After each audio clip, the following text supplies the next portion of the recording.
I introduce to you our dear Reverend Azundam to take us through Pentecostalism for the season. Papa, please, you are most welcome. Thank you very much, my brother. Thank you so much. Good morning to you, everyone. Welcome back to school. And it is my prayer that this time around we would also we are going to have a great time together. We are going to have a great time together. Having said this, let's start with a word of prayer. Father, in the mighty name of Jesus Christ, we thank you for giving us life today. We thank you for the opportunity to gather and to learn. We ask that you would take over our meeting, take over the discussions, grant us the grace to understand the issues that will be raised, and help us to be able to appropriate them into our life and into our ministries. In Jesus' name, amen.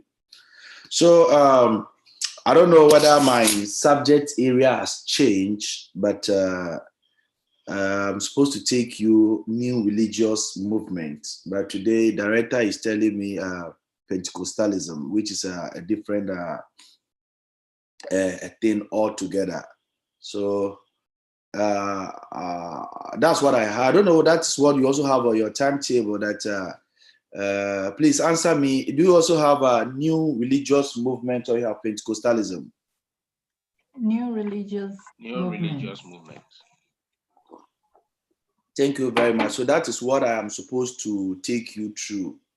Pentecostalism is also a different thing altogether. And then when we talk of, and even when we talk of Pentecostalism, we are talking about another form of religious movement, right? Another form of a religious movement. But then that one is limited to Christendom. That one is limited to Christendom, and which are not that one that I was told to come and do. So I'm going to take you through a new religious movement, and actually these religions are not new themselves. So in the academy we have a different names for them. Some would want to call it Oriental religions. Some also want to call it the Eastern religions, right? But be it as it may, and then there are other faculties that would also want to call it comparative study of religions, And when I start mentioning them, you will know it's not something that you don't know. It's something that you have come across, right? You've heard them. Some of you even know how they practice. So I would rather want to go by the first heading, and then take them as it is, and then we would understand it the way it's supposed to be understood. So we want to look at new religious movements which have a different names, and they're depending on the faculty that is teaching that course. So and then this is really a broad discussion, which 4 weeks is not enough, and then that is 4 sessions is not enough to take us through all. But we will try as much as we can to go through.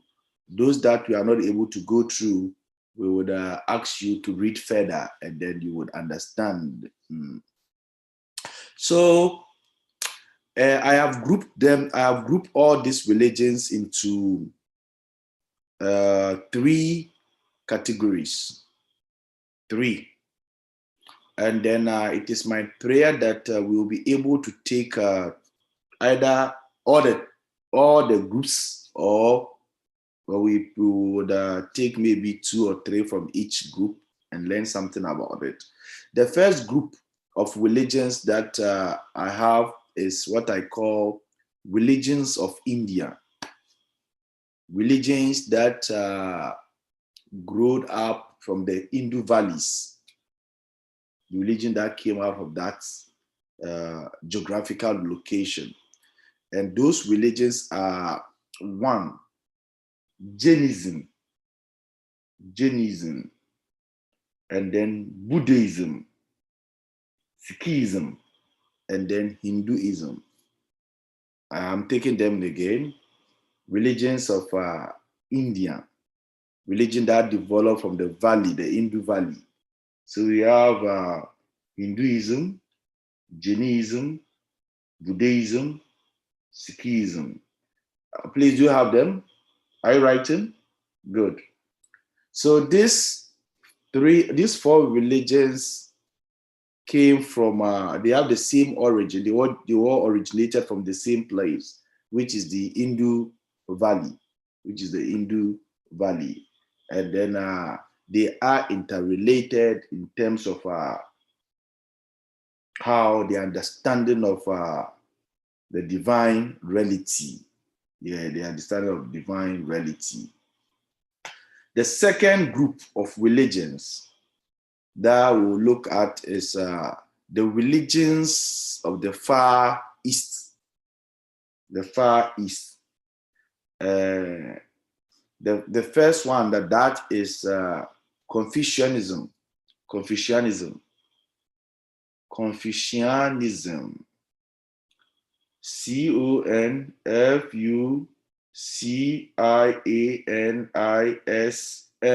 Confucianism.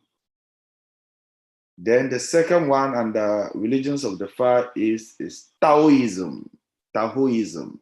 Taoism. Taoism.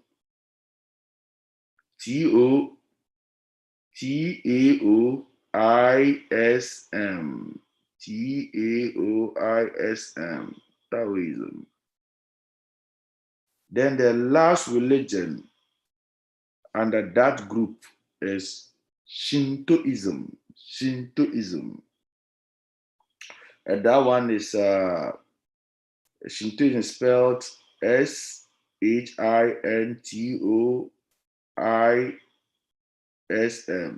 Shintoism. The next group of religion we looked at is what we call the religion of the Near East. The Near East. And then that one you all know when I said the Near East. So the first religion under that one is Zoroastrianism. Zoroastrianism. Zoroastrianism. Zoroastrianism.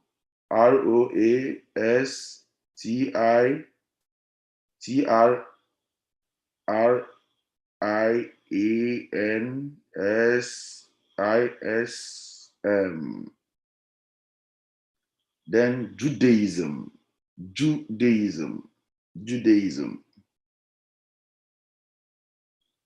Then Christianity, Islam. Now, here what I want to say is that, so these are the groupings of the religions that we have, but we will not be able to do all because Islam and Christianity is out. Islam and Christianity is out. So under religions of the Near East, we are only doing Zoroastrianism, Judaism. Islam and Christianity is out. One, because I believe that you know much about Christianity. You know much about Islam by now than what we did the other time. African traditional religion, you know much about it, so there's no need to do. The reason why I brought Islam and then Christianity, just to let you know that when they say world religions, the religions in the world, these things are part of it. So that's what I want you to understand. So but will do a question, then we move on. So the basis of looking at courses like this is just for you to know that what others are also doing. what other faiths is doing, and then you'll be able to compare to what you are also doing. And actually, when we do that, it helps us to be better Christians. Some people think that when you expose them to other faiths, you are destroying their faith. But the thing is that your faith will be so weak. It means that your faith is so weak that when you are exposed to the truth, then your faith will be destroyed. That is not a strong faith. Knowing about other people and knowing about other faiths should rather make you strong, right? And then to help you also appreciate the religious pluralistic environment we find ourselves today, to help you be able to appreciate that in the world today, we live in a religious pluralistic world where there are a lot of faith and where there are a lot of things that is going on in terms of belief systems, and then they claim to the ultimate reality, who is right, who is not right. We need to know this thing. Then we look at it as the inclusive view and then the exclusive view in terms of salvation. Is very, very important. So please, this is the background I want you to appreciate as we go through these lessons today. So I want us to start with, today being the first week, I want us to start with the religion of India, religions that came from India. I want to say also that these religions, as we see them, or both from all the religions that I've mentioned, including Christianity and Islam, they all have they all started somewhere, and they grew to where they are now. So we can say that they have how do you call it? Their primal past, and then it revolved. Things keep changing to where we are now. So we have in some studies we say we have the Azal age of the religion, the archaic religion, where it's more like the people don't even know what they are doing. They are just putting up myths and other things, and they get to the Azal age, where things have now become what we are seeing today. So they all have similar backgrounds when they were coming up to where they have gotten to. You understand? Now, I want us to start with Hinduism. Can someone tell me something about Hinduism? Then I wouldn't infer this religion. I just want your view. Can someone tell me something about Hinduism or Hinduism? Share with me your view on the religion. Yes, what have you heard about them?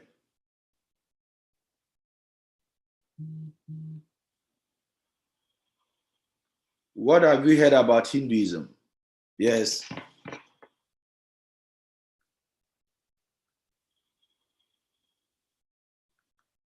Oh, you haven't heard anything about Hinduism? I'll mention names. Yeah, Papa, just want to chip in here. What I know about Hinduism is there are two main dominant religions in India. The first one is Islamic, and then the second one is Hindu. And there are rivalry. There is a lot of fighting between Hindus and the Muslims. So briefly, that is all I know about. Okay, so thank you so much. It's true. Yes, it's true. It's true. It's true. But then it's like Islam is an imported religion into India. Traditionally, Islam is not a religion of the people of India. It was imported. That is why they're having problems with the indigenous religion, which is Hinduism, right? Islam was imported. As I said, Islam is from Palestine, is from the Far East, right? Thank you very much. Please, who else? What have you heard about them?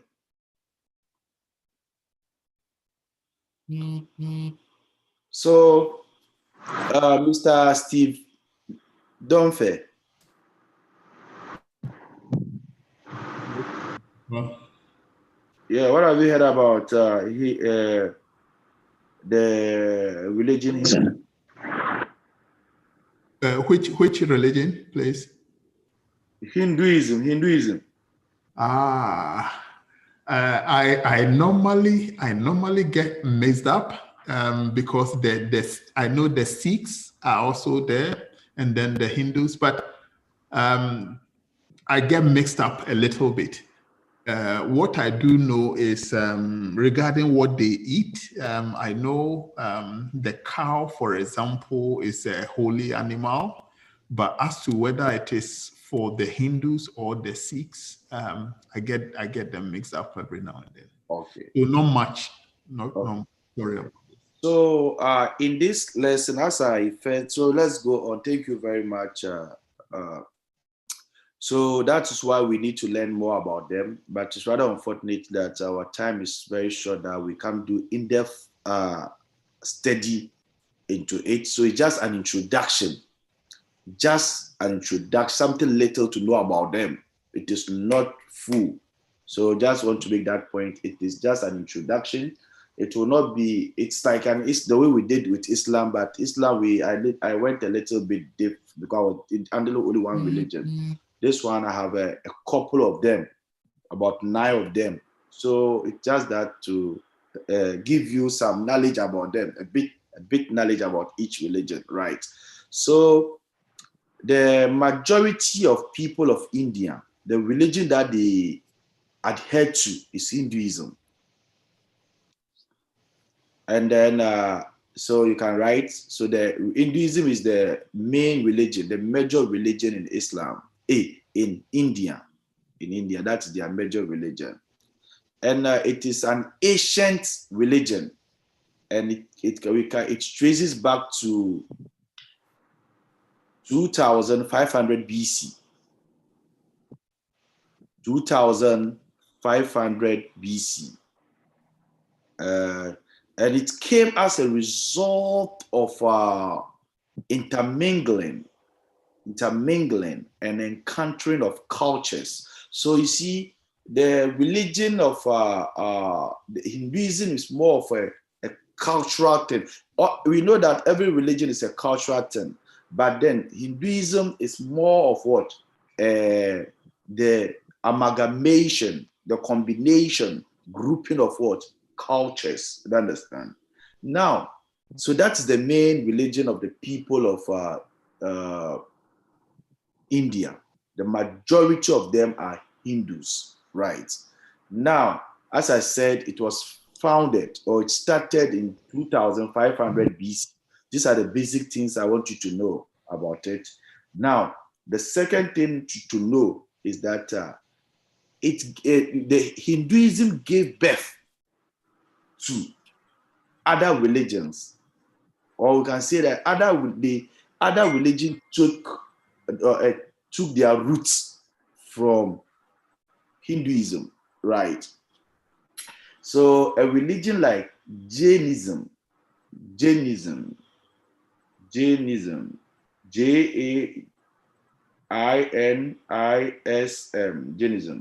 took its roots from what? Hinduism. So that is the parent religion.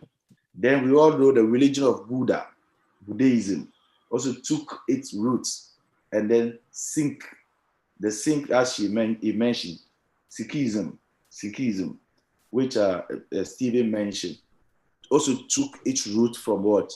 Hinduism. So Hinduism is more like the parent religion in India, and then as it were, all these 3 religions emanate from it.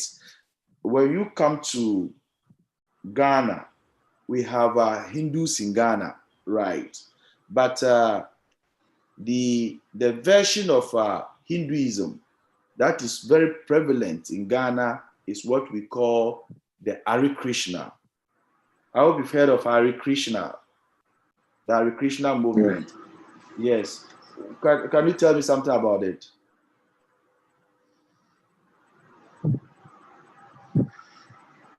Yeah, Papa, yeah, Isaiah.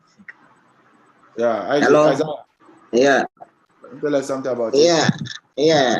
I think these are Christians I know in Ghana. They believe in every creature. They believe that all creatures also have souls. And they believe that all creatures also have souls. So that is difficult. That is why they don't eat animals and all those things. I think, yeah, that is what I can say. So that is why they don't, eat animals. So yeah, that is what I know about them. But really, I don't know much about, Thank you very much. So you see, that is Hare Krishna movement is a subset, comes out of Hinduism, right? Like they use the Gita. The Gita is their religious book, the religious book that they use. We call it the Bhagavad Gita. And then that's the book they use. So you have them, if you go to the Hare Krishna, they have a center in Media, Accra. They have there's a place in Accra called Media. They have it has been there for a very long time. It has been there for a very long time. They have a section there. Now, to understand Hinduism grew up in 3 periods. Hinduism grew up or came into being in 3 different periods, right? The first period is what we call the Pre-Vedic period, the Vedic period, and then the classical periods. The classical period is that is what I will call the Azal age. That is when modernity of what sets in, right? So Hinduism grew up in 3 periods. The first period is what we call the Pre-Vedic, Vedic, and classical period. Now, when I say Vedic, what I mean is that what it means is that I've already mentioned that this religion came as what? The encountering of cultures. So Vedic means culture. Just the simple meaning for Vedic is what? Culture. As time goes on, I will explain more to you. So we will do we're going to do these brief discussions under these 3 headings: Vedic, Pre-Vedic, and classical periods, right? Now, just for you to understand, let's look at the Pre-Vedic period. So the Pre-Vedic period is how the religion even came to be, right? Now let's look at this. The term Hindu is driven from the Indian word sin. It was a name given by the Persians. A name. It's the Persians who gave a name to the land uttered by the river Indus. So that's it. And then the Hindu, we have what we call the Indus Valley civilization, which this civilization flourished around 2500 to 1500 BC. That was the time this civilization flourished. And that was the time the religion Hinduism was what started. You understand?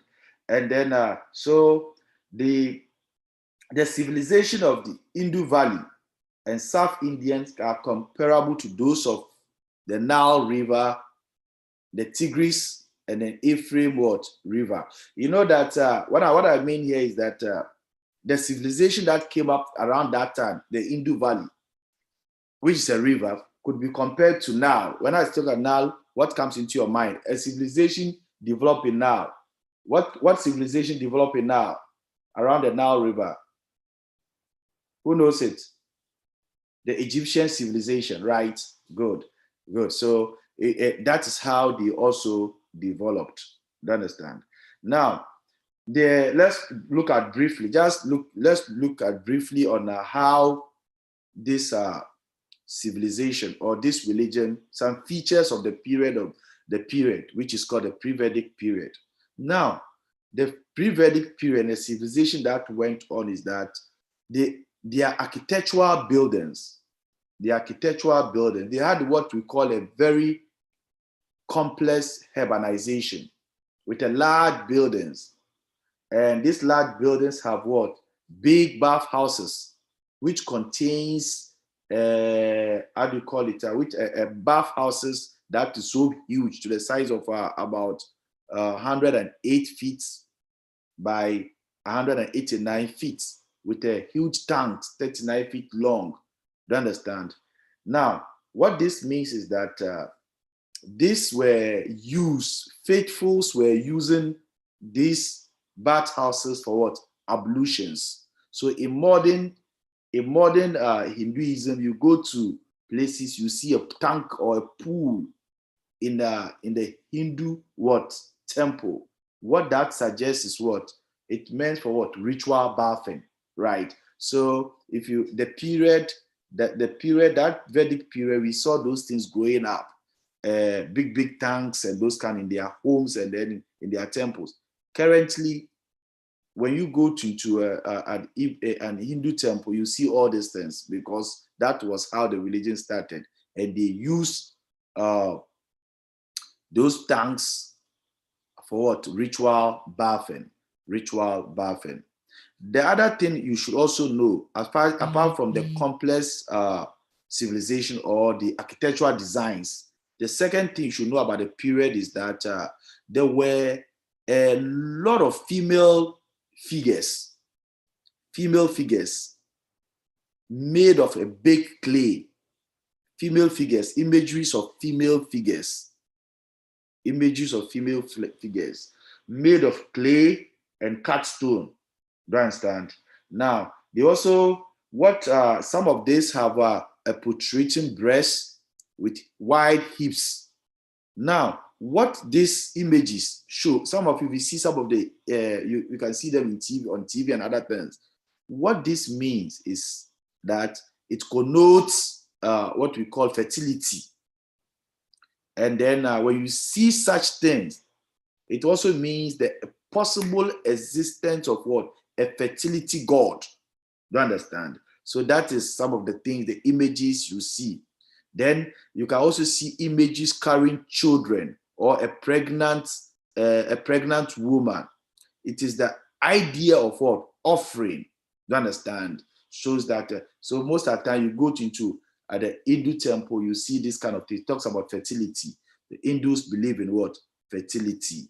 The next thing is that, so all these things, that's the thing I want, from what I said, the figures represent the mother goddess, and which is still worshipped today in what? Modern India. When we see those images in the pre-Vedic time, it suggests what? The great mother goddess, who is still worshipped today in modern India. Very, very important. Another thing I want us to understand concerning the last thing I want you to know about the pre-Vedic period is that the aspect of the pre-religion was fertility. So everything about the pre-Vedic is what? Fertility. Everything about it is what? Fertility. That is why sometimes when you go to their, you see nakedness, you see a man's sexual organs being shown, you see a woman's sexual organs being shown, right? It all talks about fertility.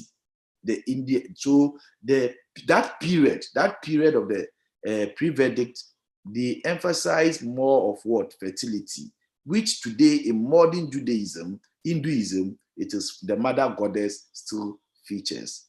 The second aspect of it is the pre-Vedic. The pre-Vedic period has to do with what? More of what? Culture. More of culture. It has to do with more of what? Culture. And this culture expresses itself in the earliest Hindu writings. So example, collection of songs, hymns, rituals, speculations, right? And all this thing, when we put this thing together, what we call it what? The Veda. The Veda literally means knowledge or what? Wisdom. right? Good. So that is how that period, the Vedic period, has to do with what? The collection of what? Songs, hymns, rituals, speculations, and all these things, what we call the what? The vendor, the vendors. And the vendors literally means wisdom or knowledge. So please, then, so that is what I would want you to understand from the Vedic period. The second thing is that under the same under the Vedic period, we have the Vedic literature. The Vedic literature. And then the Vedic literature has to do with their writings. But what I said, has to do with their writings and other things. And there are 4 distinctive collections of vendors.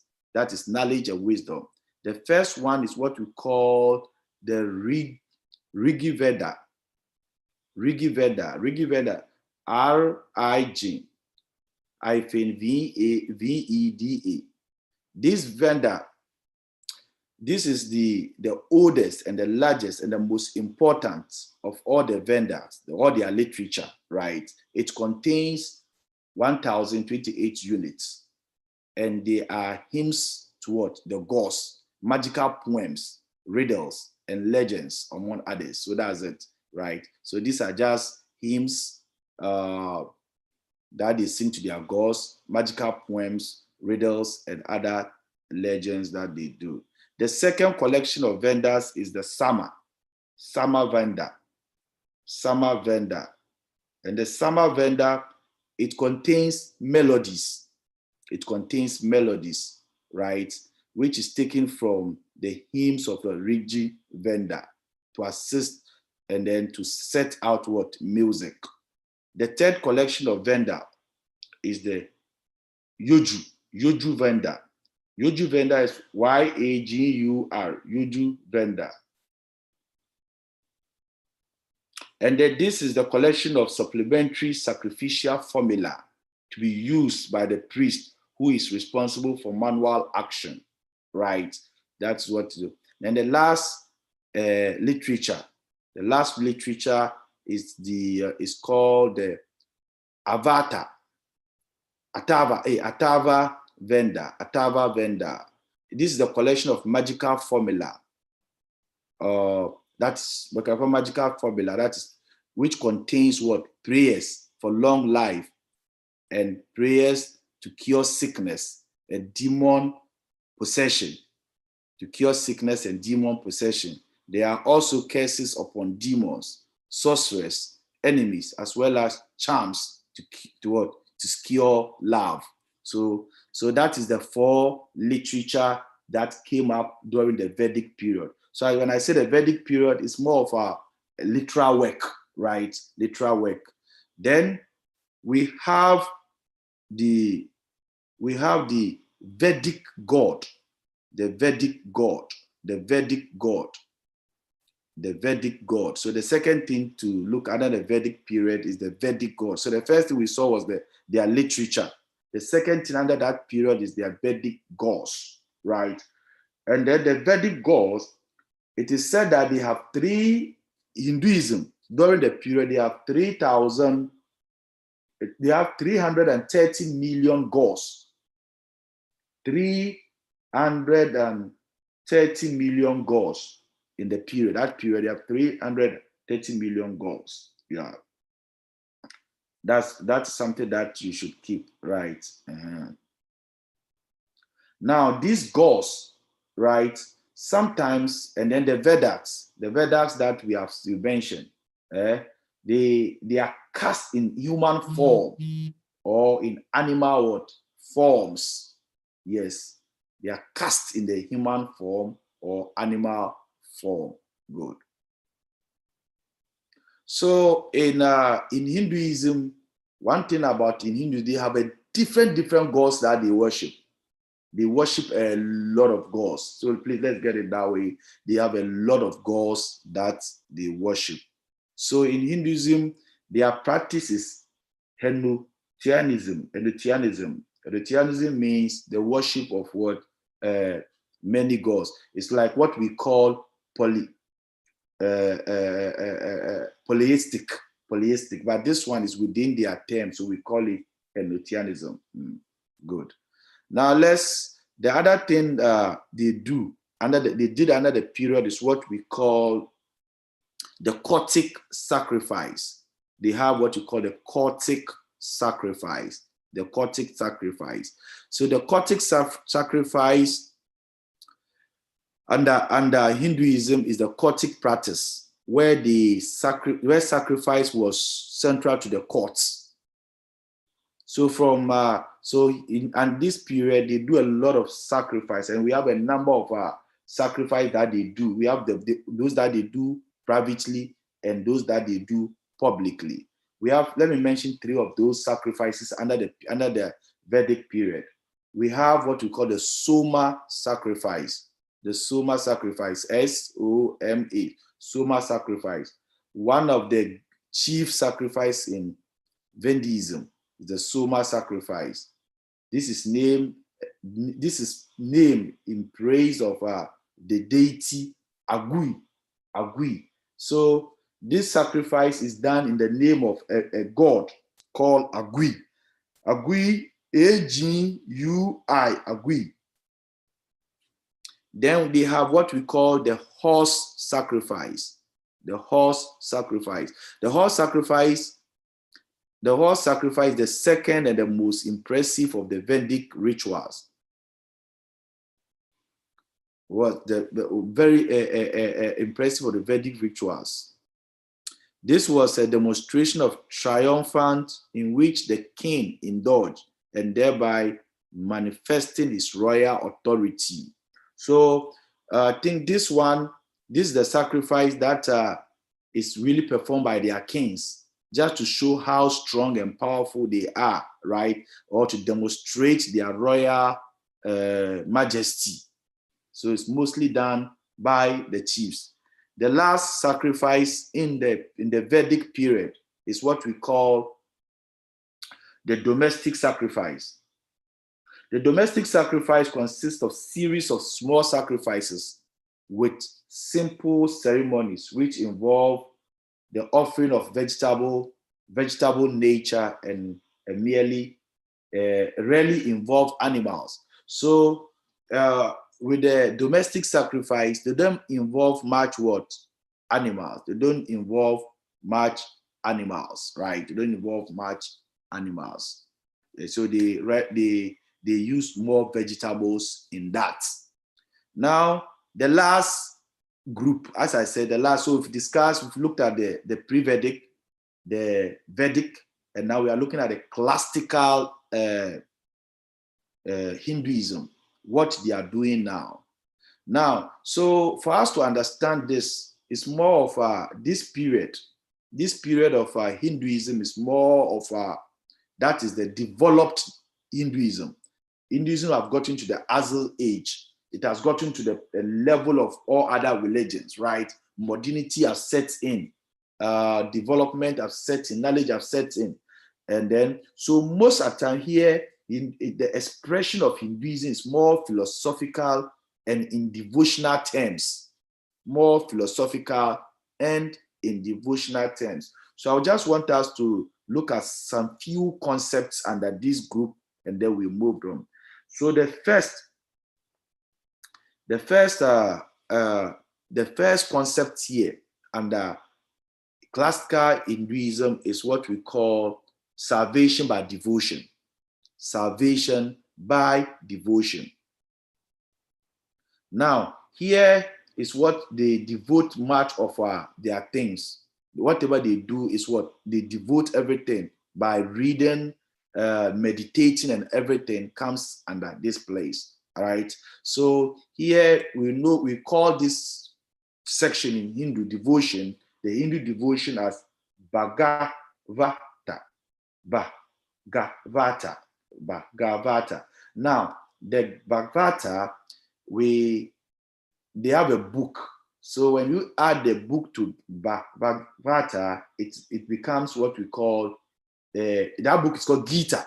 So it's Bhagavata Gita. Bhagavata Gita, which connotes or which means an emotional attachment to personal goals. It is an emotional attachment to personal goals like Krishna and Shiva, right?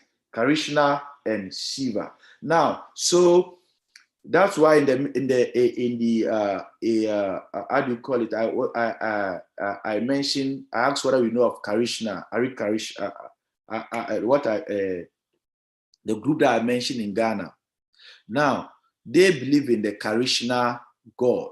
So we call them the Krishna what? Consciousness. Krishna consciousness. Everything that they do is attached to this God. And then Shiva, right? Good. They continue to claim that such devotion is a way of salvation, self-realization that is superior to sacrifice or intellectual meditation. In other words, devotion is higher than personal observation and activities, higher than philosophical meditation. So you see, they believe that when you attach yourself to the God and you devote yourself to God, it is what? It's the only way for you to what? Gain what? Salvation. And we know salvation. So we'll come to look at salvation as in nirvana and that what? Karma. We'll come and look at those things. Good. Now, the next thing under salvation, the next thing under devotion is what we call Krishna Bhakti. Krishna Bhakti. The court was widely, this court, which is Krishna Bhakti, was widely spread in Punjab in the 4th century. It has been suggested the origin of Krishna Bhakti laid in the variation of historical figure who had become a legendary hero around whom copious Krishna mythology is developed, right? Now, so here I just want you to understand that this is where they devote much of their things into what? Writing. And their devotion is in a book that we call Bhagavad Gita. And then it is more like we can call the Gita as what their Bible, as in the Quran for the Muslims. So the Hindu, the Gita is what? Their holy book that they what? Use. And Krishna is a representative, is represented as what? The supreme God. Krishna is represented as the supreme God. Krishna is represented as supreme God. And it is believed that he will save man. He will save man, right?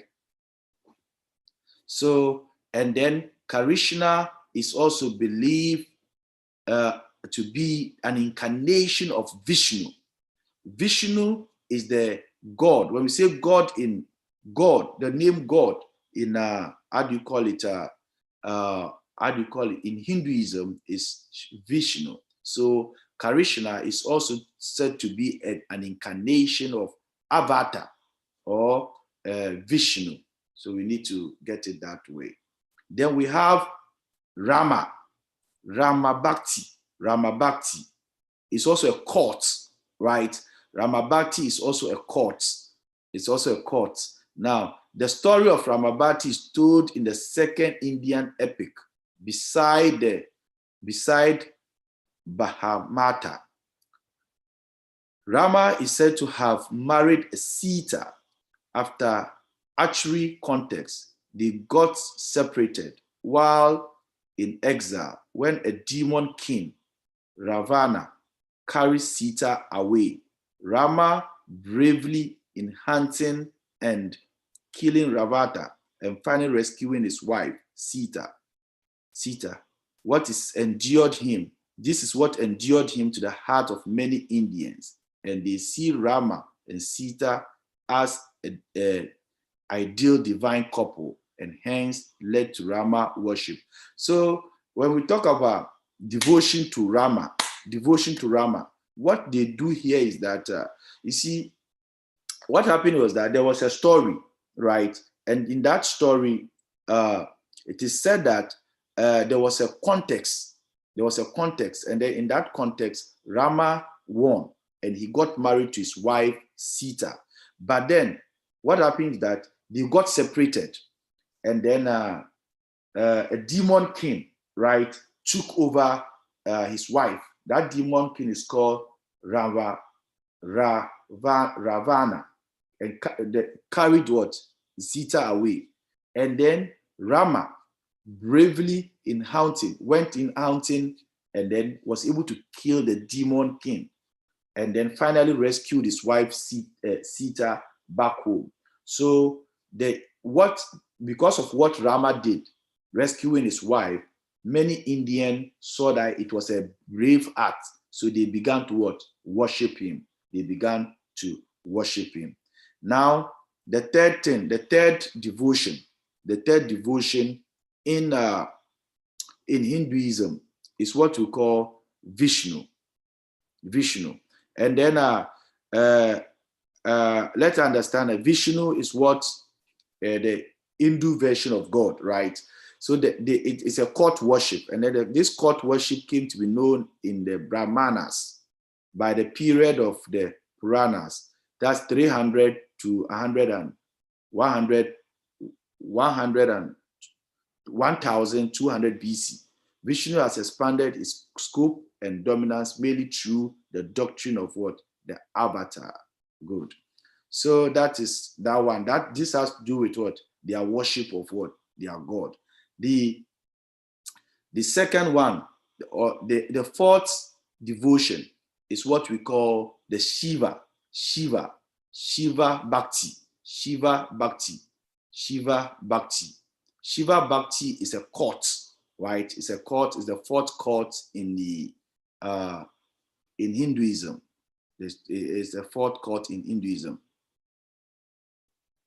And Shiva is implied more fear than love. He conceived as the destroyer when in the company of Rama and Vishnu.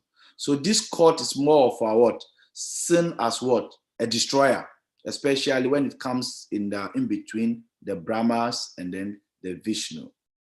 The next court is Shakib Bhakti. Shakib Bhakti is the worship of the power of deity in the form of his consorts.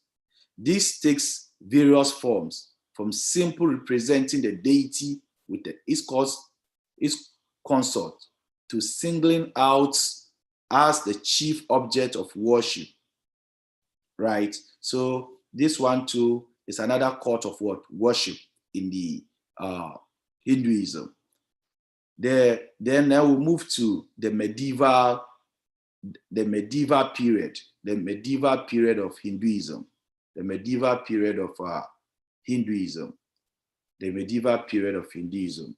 Now, so I just want to read a note out here for you. So the period between 500 and 1500 BC in history of Hinduism has broadly been called the medieval period, right?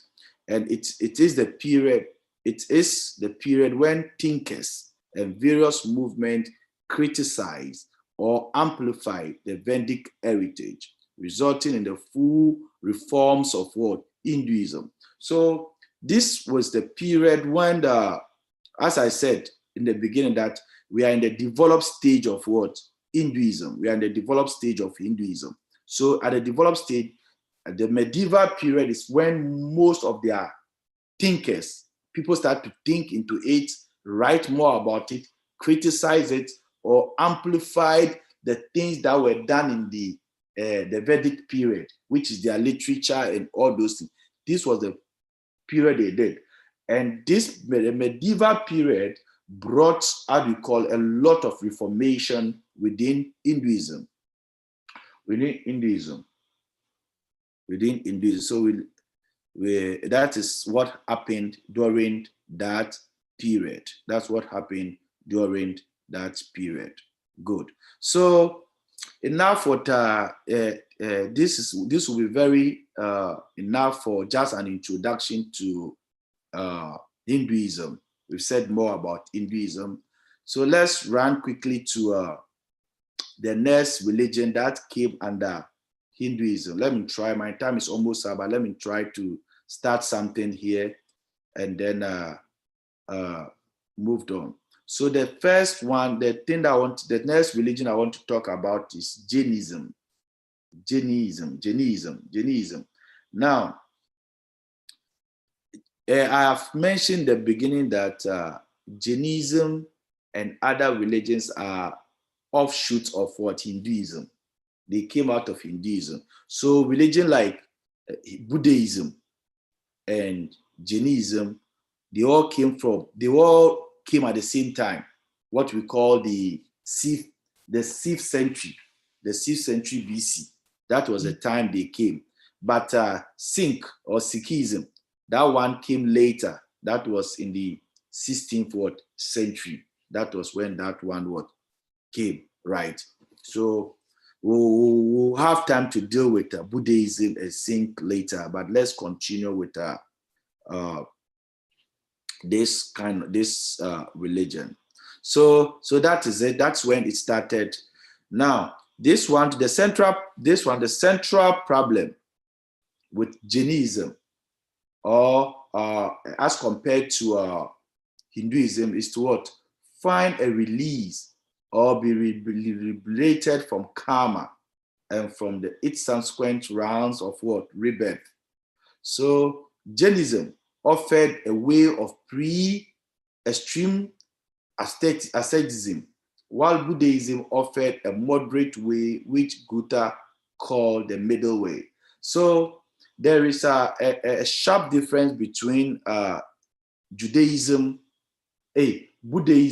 and Jainism. The problem here with this thing, Jainism, is that they wanted to find a release or to be liberated from karma. And when we say karma means deeds and action. What means is that karma means deeds and action. What you are today is a result of what you did yesterday, right? And what you will be tomorrow will depend on what you behave today. So karma means what? It's a deeds and what? Action, right? Good. So for them, their problem is how to get liberated or get separated from what? Karma. Do you understand?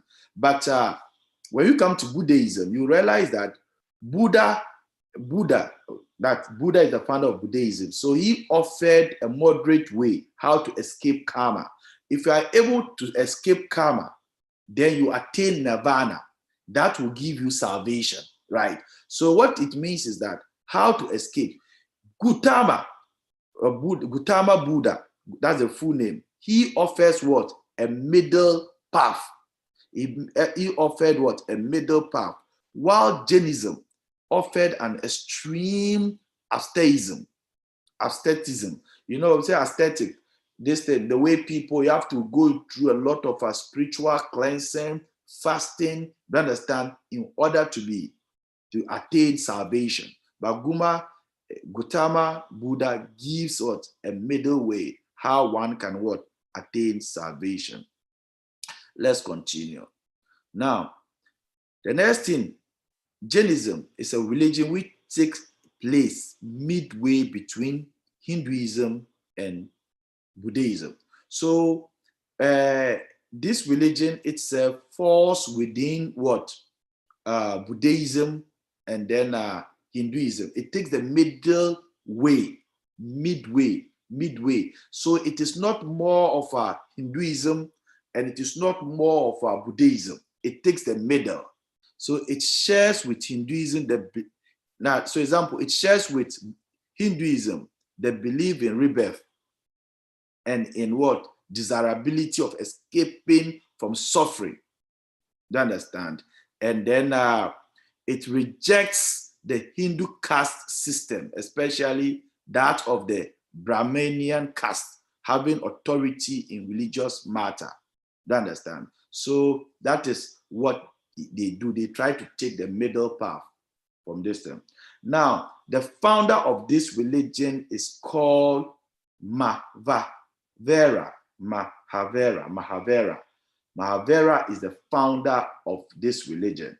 He lived little before Buddha and probably died around 480 BC. 480 BC. So that is him. Now, the name Jainism is from the word Jinas, which means the victorious ones. The victorious ones or the conquerors. Now, I don't know whether you are aware of Sanskrit. Sanskrit is another literal work or language in the, I think, among the Tibetans and the people of India and those areas, right? So in the Sanskrit writing or literature, Jain means to conquer. Jainas are also the saints. So Jainas are also believed to be the saints in Jainism. Its teachers and what? They are leaders. They attain liberation of nirvana and are in that sense of conquer. Now, when you get liberation from nirvana, that is when one becomes what? Attain salvation. So, they talk about rebirth. One has to what? Escape nirvana, and then you can now attain a rebirth or attain what? Salvation. So if you don't escape nirvana, you don't attain what? Salvation, right? So they believe that their leaders or teachers have what? Attained liberation of what? Nirvana. They have what? Others will say they have what? Escape what? Nirvana, or they have attained liberation from nirvana, and they see them as what? Conquerors. They see them as conquerors. Good. So what are the teachings of the basic teachings in Jainism? For them, they say the universe is believed to be uncreated and eternal. They believe that the universe is uncreated and eternal. This means among the Jain, there is no speculation about creator, beginning and end.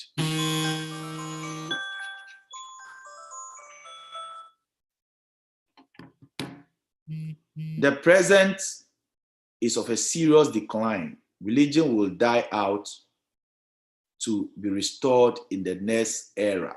Do you understand? So for them, that is how they believe. They also have this belief, the Jiva and the Ajiva. Now, what Jiva means death and Ajiva means alive. Things which constitute the universe are grouped into two broad categories. The first is that of Ajiva, or the dead, the lifeless matter. So in this world, they believe that things are grouped into two, Ajiva and Jiva. Ajiva means the dead things, the lifeless thing. The second one is Jiva, the living things, consists of the infinite number of living souls. Do you understand? So for them, that is how things are grouped in this world. The second, I think their third teaching is the Jain concept of karma. I've already mentioned that in Hinduism, I've already mentioned what karma is. So as in Hinduism, karma in Jainism may be translated as deed or action, an effect of such deed or on the soul as concerned, right? So beside this base, so that is the karma in what in Hinduism, and then the Jain also have their own interpretation of karma. Said the Jain give karma a distinctive interpretation. The Jain view it as a kind of a thin material substance which attach itself to a soul as a result of its activity, thus making it impure and heavy and born to the material world and its concern and attraction. Karma may be likened to a salt, a soot, or a fine dust, right? So for them, they believe that karma is the way Hinduism or the Hindus interpret the karma as what? Action and its effect. They believe that it is something like a substance that is attached to what? The human soul as a result of what? An activity. Do you understand? So that's what they believed in. The next teaching is liberation or salvation. Now, they believe that salvation is wholly through the effort of an individual soul. For them, they believe that salvation is attained wholly through the effort of an individual soul. So there is no supreme being in James' belief who give assistance to any being, right? So like they said, for them, they don't have any supreme being to give assistance to your soul. But then for you to attain salvation, it is your own effort. And when they say salvation, what they mean is that for you to be able to escape nirvana, for you to be able to escape karma, right? You must be able to what? Do it by your own self. No one will help you. Like in Christianity or in Islam, we say Jesus came and showed us the way of salvation. Do you understand? So for them, no, it is a different ball game. You have to do it yourself. The gods as conceived in Hinduism are not denied. They are seen as higher beings, existing in higher level of the cosmos, but they are finite, subject to rebirth, and in need of attaining full and final liberation when they too can rise to the summit of the universe. So you see, even the gods themselves needs to be what? Saved, right? So the gods cannot even help you to attain what? Salvation. That is what the understanding of what? Salvation, which is liberation. I think my time is up. We would leave it here, and then we'll continue on the...